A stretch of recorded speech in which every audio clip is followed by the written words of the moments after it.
नमस्कार साथियों, कैसे हैं आप सब लोग।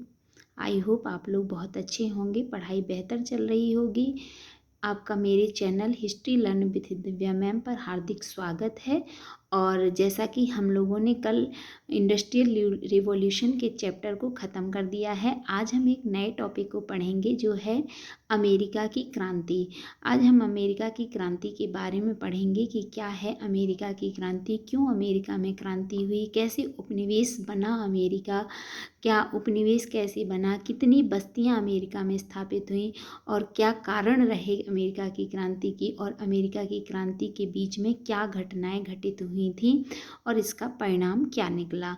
मतलब हम इस जो चैप्टर है, इस चैप्टर को हम 3 पार्टों में पढ़ेंगे। एक पार्ट पढ़ेंगे कि अमेरिका उपनिवेश कैसे बना, कितनी बस्तियां स्थापित हुई, दूसरा क्रांति का कारण क्या रहा, और तीसरा क्रांति के बीच में हुई प्रमुख घटनाएं पढ़ेंगे, और चौथा हम उसके परिणाम पढ़ेंगे कि अमेरिका में क्रांति होने के बाद क्या घटना हुई, क्या स्थिति हुई, अमेरिका क्या आज़ाद हुआ या फिर परतंत्र ही रहा, या फिर क्या नई सिचुएशन अमेरिका में आई, वो हम पढ़ेंगे। और अमेरिकन क्रांति के बाद, क्योंकि ये टॉपिक बीच में छूट गया था तो इसको कंप्लीट करना बहुत ज़रूरी था। अमेरिकन क्रांति के बाद हम प्रथम विश्व युद्ध को पढ़ेंगे, और प्रथम विश्व युद्ध के पश्चात हम रूसी क्रांति पढ़ेंगे, फिर मोसोलिनी पढ़ेंगे और हिटलर पढ़ेंगे, और फिर द्वितीय विश्व युद्ध पढ़ेंगे। फिर देखेंगे कि वर्ल्ड हिस्ट्री का और कौन सा टॉपिक है जो बहुत इम्पोर्टेंट है और हमारा छूट रहा है, तो उसको मैं कवर कर दूंगी। ठीक है, तो आज हम पढ़ रहे हैं अमेरिका की क्रांति। अमेरिका की क्रांति में हम सबसे पहले जानेंगे अमेरिका के मूल निवासी कौन थे। तो अमेरिका के मूल निवासियों को क्या कहा जाता था, तो रेड इंडियन कहा जाता था। क्या कहा जाता था? Red Indian. जैसा कि आपको पता है कि अमेरिका की खोज किसने की थी? कोलंबस ने की थी। किसने की थी? कोलंबस ने की थी। वो भी 1492 में खोज की थी अमेरिका की। और अमेरिका का नाम अमेरिका किसके नाम पर पड़ा है? तो अमेरिगो। बाद में जो खोज, पहले तो खोज किसने की है? अमेरिका की कोलंबस ने की है, लेकिन बाद में इसका नाम पड़ा है अमेरिगो नामक एक खोजकर्ता थे जो गए थे अमेरिका, उनके नाम पर अमेरिगो के नाम पर नाम पड़ा है इसका अमेरिका। तो इतना तो हमने जान लिया। अब हम ये जानेंगे कि अमेरिका के मूल निवासियों को क्या कहा जाता है। तो क्या कहा जाता है अमेरिका के मूल निवासियों को? रेड इंडियन या ग्रेट इंडियन। क्या कहा जाता है? रेड इंडियन और ग्रेट इंडियन। आपको ये पता भी होगा कि अमेरिका रेड इंडियन और ग्रेट इंडियन क्यों कहा जाता है। क्यों? क्योंकि कोलंबस जब खोज के लिए निकला तो वो खोज किसकी खोज के लिए निकला था? आपको पता है कि भारत की खोज के लिए कोलंबस निकला था, लेकिन वो कहाँ पहुँच गया? उसने दिशा ही उल्टी ले रही, उसको आना था पूरब में, पहुँच गया पश्चिम में, और पश्चिम में उसने एक नए महाद्वीप की खोज कर दी, अमेरिका की खोज कर दी।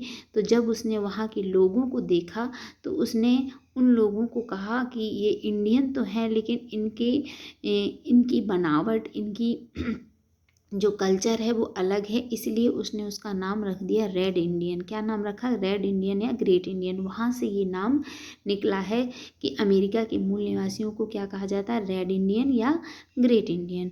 अब अमेरिका, जो यूरोपियन लोग हैं वो अमेरिका कैसे पहुँचे, उन्होंने क्यों विस्तार प्रारंभ किया, क्या ऐसे रीजन हैं कि अमेरिका में यूरोपीय लोगों का आगमन क्यों हुआ?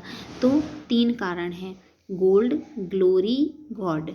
किस लिए गए हैं? 3 कारण हैं, ये आपको अच्छे से याद रखना। गोल्ड, ग्लोरी, गॉड, ये 3 नाम, गोल्ड, ग्लोरी, गॉड। गोल्ड यानी कि उन्होंने, यूरोपियंस लोगों ने सुन रखा था कि अमेरिका अपार धन संपदा से भरा है और प्राकृतिक संसाधन वास्तव में अमेरिका में भरपूर मात्रा में थे, तो उनके बारे में सुन रखा था। दूसरा कारण था, गोल्ड हो गया ये। ग्लोरी मतलब विस्तारवाद और उपनिवेशवाद के लिए। ग्लोरी मतलब विस्तार करने के लिए, अपना उपनिवेश बनाने के लिए अमेरिका के यूरोपीय लोगों ने वहाँ जाना प्रारंभ किया। और तीसरा कारण था गॉड।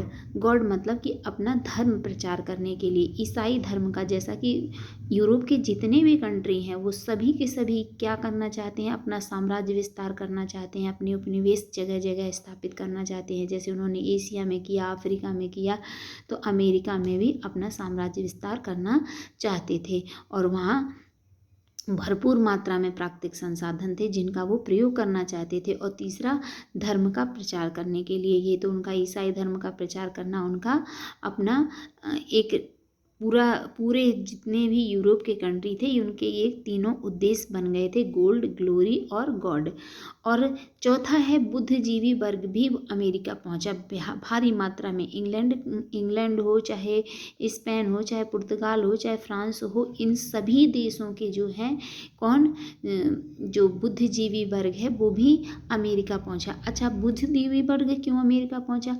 उनका रीज़न ये है कि जब यूरोप में इतनी ज़्यादा अशांति है, चारों तरफ झगड़े हो रहे हैं, लड़ाइयाँ एक दूसरे से हो रही हैं, अशांत वातावरण है, युद्ध है, नरसंहार हो रहा है, तो जो बुद्धिजीवी वर्ग है इन चीज़ों से मुक्ति पाने के लिए एक नए उपनिवेश की, एक नए देश की तलाश में अमेरिका गए, शांति की खोज में अमेरिका गए।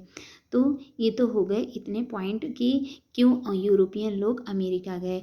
अब अमेरिका को हम 3 पार्टों में पढ़ेंगे। कितने पार्टों में पढ़ेंगे? 3 पार्टों में। उत्तरी अमेरिका, मध्य अमेरिका और दक्षिणी अमेरिका, 3 पार्टों में पढ़ेंगे। तीनों पार्टों में कौन कौन सी बस्तियां हैं, किस पार्ट में, उत्तरी अमेरिका में कितनी बस्तियां हैं, मध्य अमेरिका में कितनी बस्तियां हैं, दक्षिणी अमेरिका में कितनी बस्तियां हैं, ये हम पढ़ेंगे।